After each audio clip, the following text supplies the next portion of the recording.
Banking is crime and bankers are the criminal.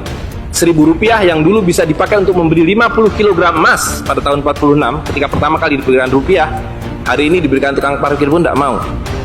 Maka mereka ganti gambarnya dengan Soekarno-Hatta, nolnya ditambah 2 menjadi 100.000. Yang 99.000 dari mana? Ya kan? 99.000 dari mana? Dan kalau ini kita belah 2, dibelah 4, mau saya kasih 4 mahasiswa. Kemana samannya tadi itu nilainya? Ya, ini seperti sihirnya Fir'aun yang menjadikan tali sebagai ular. Nah, orang Amerika bilang, pedagang Amerika, saya juga punya kertas sendiri namanya greenback, tapi kertas saya punya 10.000 kali lipat dari kertas saudara. Jadi kalau bapak ibu sekalian, adik-adik pergi ke Washington sana, ke New York, bawa uang 100.000, belum tentu mahasiswa punya uang 100.000 kan? Harus bekerja 2 hari untuk mendapatkan uang 100.000. Pergi ke Washington, saya mau beli Coca-Cola 1 botol. Apa mereka bilang? Apa mereka bilang? Ini kertas funny, this is funny paper, gak laku. Tapi siapapun datang ke Ternate dengan $100, you punya cengkeh, berikan pada saya mau beli, you punya Coca-Cola, tapi saya minta 1 truk. Apa yang kita lakukan? Kita berikan Coca-Cola 1 truk, karena mereka bilang, mereka bisa yakinkan kita, selembar kertas mereka 10.000 kali lipat dari lembar kertas kita. Dan mereka bilang, kita punya kertas tidak laku, mereka punya kertas laku di seluruh dunia. Betul nggak? Dengan cara itulah seluruh cengkeh Ternate habis, pala Ternate habis, seluruh kekayaan Ternate habis, hanya diganti dengan byte komputer. Dengan cara itulah kemiskinan dan pemiskinan dilakukan oleh para bankir. Jadi banking is crime and bankers are the criminal. Kalau kita tadi punya uang 100.000, di sini ada 1 handphone, maka berapa harga handphone ini? Ceteris paribus kata ekonom. Maka harga handphone ini ada 100.000, ya kan? Tapi ketika ini digelembungkan menjadi 2 juta, sementara sumber daya alamnya tetap, berapa harga handphone ini? Menjadi 2 juta. Dan itu mereka bilang inflasi. Jadi inflasi adalah kebohongan. Karena uang kertas adalah penipuan, worthless, no value, dicetak makin banyak, nilainya merosot. Bebeknya mah tetap, cengkehnya tetap, palanya tetap, tapi nilai uangnya yang merosot. Semakin besar uang Anda bukan semakin kaya, semakin uang besar Anda berarti semakin miskin. Bisa diikuti? Maka ketika terjadi krismon, rupiah makin tidak laku, harus dibikin uang 100.000. Dan sekarang uang 100.000 sudah mulai tidak laku. Ibu-ibu sudah komplain kalau pergi ke pasar dengan 100.000, betul nggak Bu? Saya tidak bisa beli apa-apa ini. Maka mereka 2 pilihannya. Pilihan pertama adalah mereka akan mencetak uang 200.000, 500.000. Tapi tidak mungkin, komputer sudah nggak bisa menghitung, kalkulator nggak bisa menghitung, hang, terlalu banyak nolnya. Pilihan kedua adalah digunduli nolnya, redenominasi. Jadi redenominasi itu bukan untuk mengatasi inflasi, tapi untuk menutupi inflasi. Jadi itu adalah pengelabuan di atas pengelabuan, di atas pengelabuan, di atas pengelabuan.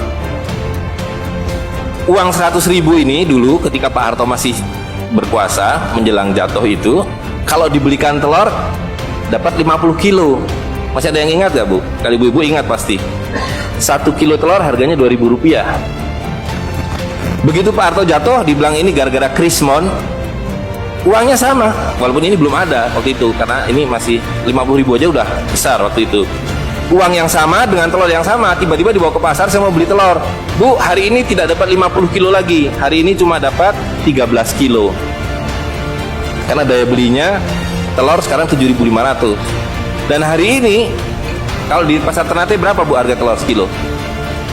Hari ini di Jakarta 20.000. Dan telurnya sama, 1 kilo itu isinya 16 butir, 17 butir, 18 butir, uangnya sama. Tapi hari ini kalau dibelikan telur hanya dapat 5 kilo. Kemana yang 45 kilo? Itu yang mereka rampok. Itu yang mereka rampok dengan melalui apa yang mereka sebut inflasi. Tapi sebenarnya dengan cara penggelembungan uang. Uang kertas itu dimunculkan bersama dengan konsep negara nasional plus hutang negara. You boleh merdeka, tapi you miskin. Rakyat penyakitan, rakyatmu bodoh. Tapi jangan khawatir, saya punya uang. Sekolahkan rakyatmu, bikin pembangunan, saya kasih hutang. Iya kan? Nah, jadi tugas pemerintah itu, republik, adalah satu, mengambil hutang dari bank, menghabiskan utang itu melalui apa yang disebut APBN.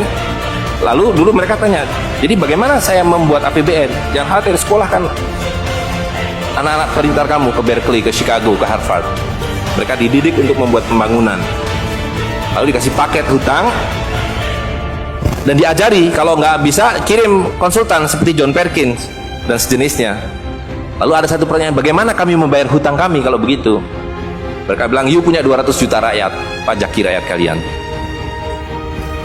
Pajaki rakyat kalian. Kalian punya pala, punya cengkeh, habisi hutang kalian. Karena you membayar hutang. Kalau kita hutang 5 miliar dolar setiap tahun, apa mereka kasih berkoper-koper dolar? Apa yang mereka kasih ke kita? Mereka hanya mengetik di komputer 5 miliar dolar, ting, masuk ke Bank Indonesia. Nanti Bank Indonesia tinggal kirim ting ke Bappenas, Bappenas ting ke departemen-departemen itu. Tapi ketika kita mau membayar hutang mereka, bisa kita mengetik di komputer 5 miliar dolar, ting, dibayarkan ke Bank Dunia? Gak bisa, you mesti punya devisa. Dari mana kalian punya devisa? You mesti beli dolar kami. Caranya tebang hutan kalian, habisi boksit kalian, habisi mineral kalian. Betul nggak? Nah, jadi itulah yang terjadi di dalam sistem Fir'aun sekarang ini, bahwa pemerintah itu didesain hanya untuk mengambil hutang dari bank, menghabiskan melalui APBN dan proyek, dan memajaki rakyat. Karena itu pajak semakin hari semakin tinggi, semakin banyak, semakin tinggi, semakin banyak. Sekali lagi, pemiskinan itu adalah dibikin oleh sistem.